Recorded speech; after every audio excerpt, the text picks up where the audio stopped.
मैं जानता हूँ कि मैं तुम्हें हमेशा शांत रहने कहता हूँ, पर उसके बावजूद भी कभी कभी कुछ बातें तुम्हारे मुंह से निकल जाती हैं।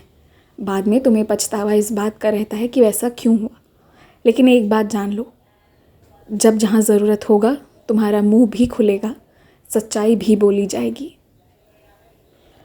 मैं तुम्हें गलत बर्दाश्त करने, गलत सहने, अत्याचार सहने कभी नहीं कहता। लेकिन हाँ, मैं तुमसे ये कहता हूँ कि कम बोलो और जो बोलो सटीक बोलो। हर वक्त अगर तुम बोलते रहोगे तो तुम्हारी शब्दों का भार बहुत हल्का हो जाएगा। इसलिए पहले सबको बोल लेने दो, सबको अपनी अपनी राय दे देने दिया करो। उसके बाद कहो, एक बार कहो, सटीक कहो, सही कहो, और फिर पहले की तरह मौन धारण कर लिया करो।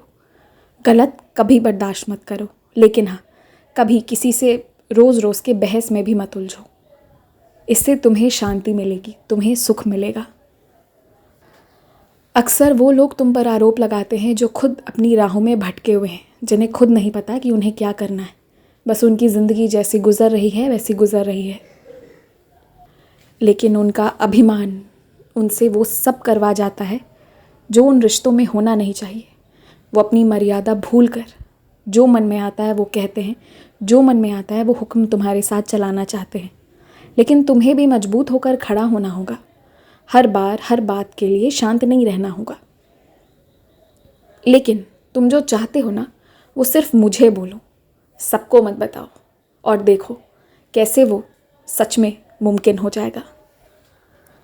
और एक बात का हमेशा ध्यान रखना, कभी भी अपने पूर्वजों के बारे में अपशब्द मत कहना। फिर चाहे जीवित स्थिति में उन्होंने तुम्हें कितना भी क्यों ना सताया हुआ हो, पर अब उनका और तुम्हारा कोई रिश्ता नहीं है। वो आज़ाद है, उनकी आत्मा है, तुम समझो इस बात को। मरे हुए इंसान के लिए कभी भी अपशब्द मत कहना, इस बात का ध्यान रखना।